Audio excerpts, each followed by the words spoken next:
इस चेकआउट के पेज पे इस पार्ट में हम बनाएंगे इसको रेडियो बटन के जैसा, जिसमें क्लिक करने से ये रेडियो बटन की तरह एक्टिव हो जाए, ताकि मैं किसी एक को सिलेक्ट कम से कम कर सकूं।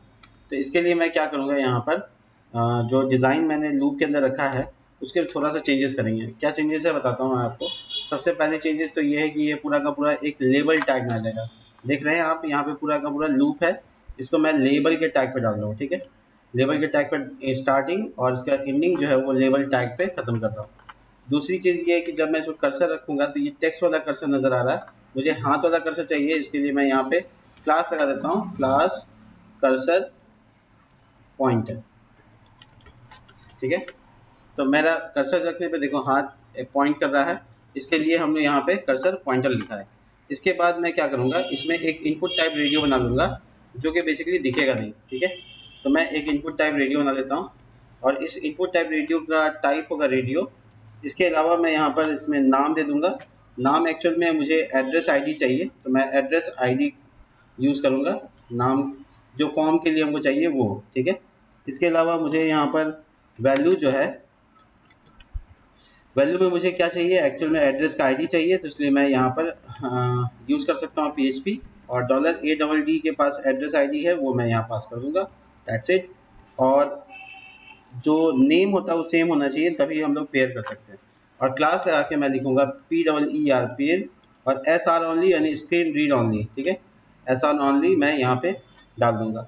इसके बाद मेरा जो एरिया है पूरा वो वैसे ही रहेगा जैसे है। ठीक है, तो थोड़ा सा यहाँ देखो, यहाँ पे PHP में थोड़ा दिक्कत आ गया। अच्छा, एड्रेस आईडी कॉलम का नाम है, ये आईडी नाम नहीं है।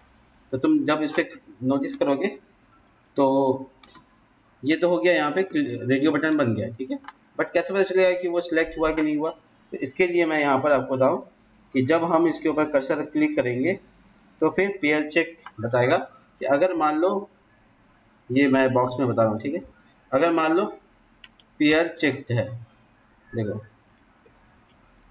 डैश चेक्ड है, तो इसका बॉर्डर जो है वो कम से कम ब्लू रंग का कर दो। ठीक है, पता चल जाएगा हाँ ये चेक्ड है। ठीक है, तो मैं इसे टिक मार के देखता हूँ।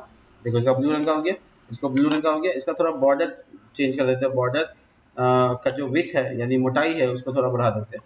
इसको बॉर्डर 2 कर देते हैं, जिससे ये थोड़ा और बोल्ड नज़र आएगा। देखो ये सिलेक्ट है तो ये नज़र आ रहा है। मैं बाय डिफ़ॉल्ट जो बॉर्डर है ये ग्रे वाला होवर करने पर जो मामला था वो मैं हटा देता हूँ। ठीक है, बॉर्डर स्लेटी, बाय डिफ़ॉल्ट बॉर्डर बहुत छोटा सा दिखेगा। तो जो क्लिक है, देखो जो क्लिक है वो इस तरह से दिखेगा। बहुत बढ़िया, तो ये बड़ा इंटरेस्टिंग नज़र आ रहा है अब, और ये सिलेक्टेड है। ठीक है, इसके नीचे मुझे एक बटन बना देना है, वो बटन पे क्लिक करने से फॉर्म सबमिट होगा। तो नॉर्मली ये जो पूरा एरिया है वो एक फॉर्म में बदल देना है। ठीक है, तो जो PHP शुरू किए है और PHP जो खत्म किए हैं, ये पूरा एरिया को कवर कर रहा है एक फॉर्म से। ठीक है, इसका एक्शन सेम पेज है, बस मेथड पोस्ट होगा और इसके अंदर इसको डाल देंगे, तो जिसकी वजह से ये इनपुट टाइप रेडियो काम करेगा। तो एड्रेस आईडी मुझे ये यूज़ करना है और मैं फॉर्म टैग को यहाँ पे एक सबमिट बटन देता हूँ, margin bottom 3, input type submit. और यहाँ पे मैं नेम दूंगा, बहुत ज़रूरी है, और उसका नाम है अपडेट, अपडेट नहीं, यहाँ पर नाम रखते हैं ऐड एड्रेस, ये नाम रखेंगे। ठीक है, और इसके ऊपर जो पब्लिक देखेगी वो नाम होगा वैल्यू में, उसको लिखेंगे पे, प्रोसीड टू पे।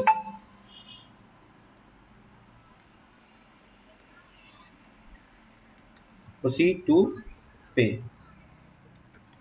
ठीक है, ये बेसिकली बटन होगा जो बताएगा कि हमको प्रोसीड करना है। ठीक है, तो मैं प्रोसीड टू पे क्लास लगाकर BG डैश, और मैं ये ऑरेंज कलर यूज़ करता हूँ, थोड़ा सा तरकता भरकता कलर होना चाहिए। Orange dash 600, text white, PX3 PY2 W dash full, और होवर करने पर BG डैश ऑरेंज, और थोड़ा डार्क कलर हो जाए बस, और कुछ नहीं।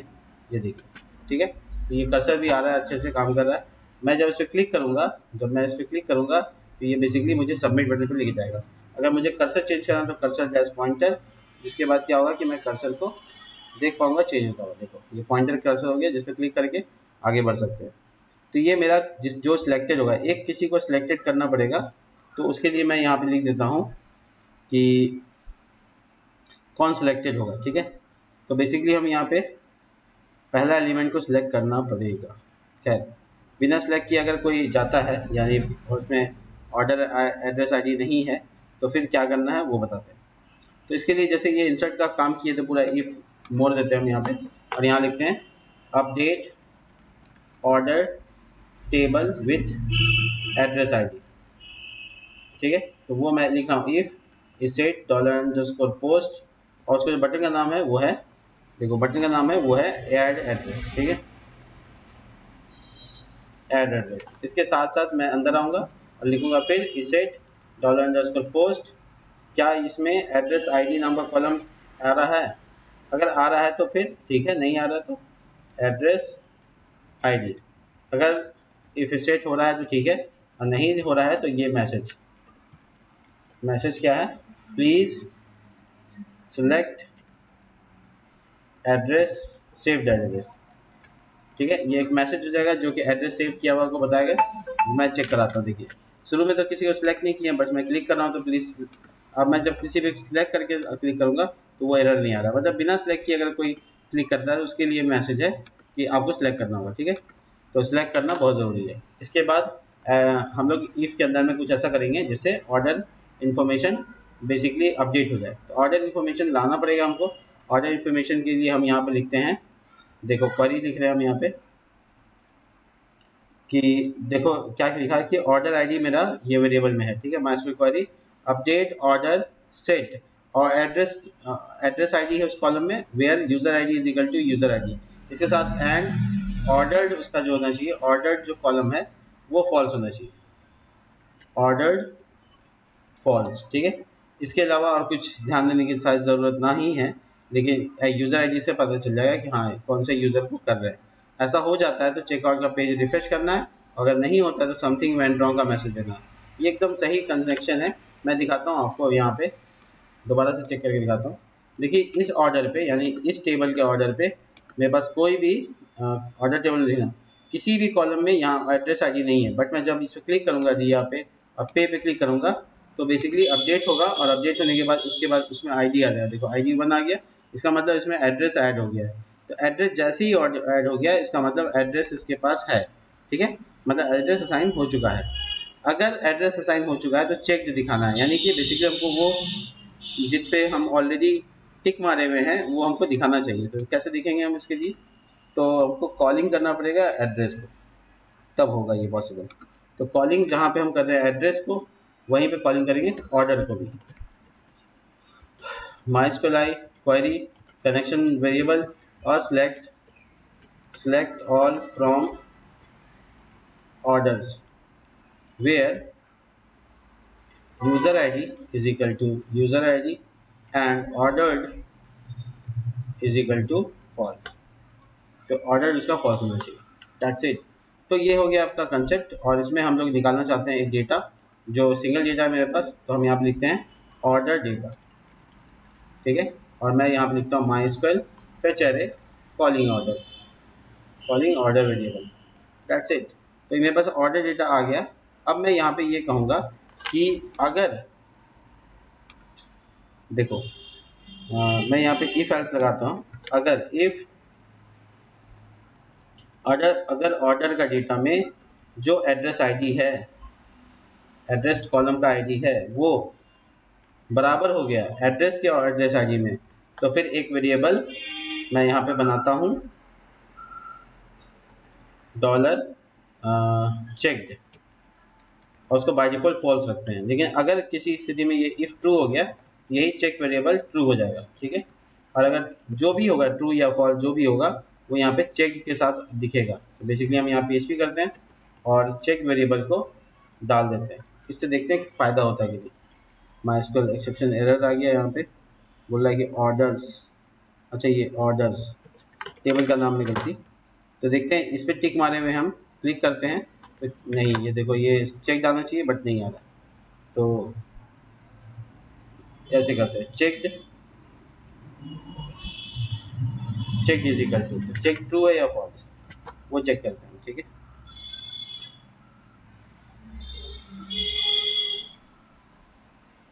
लॉजिकली मुझे समझ लग रहा है कि मैंने गलती किया है कुछ। इनपुट टाइप में लगा रहा हूँ, गलती जगह पर, जगह गलत है, ये मुझे इनपुट टाइप में लगाना है, यहाँ लगाना है इनपुट टाइप।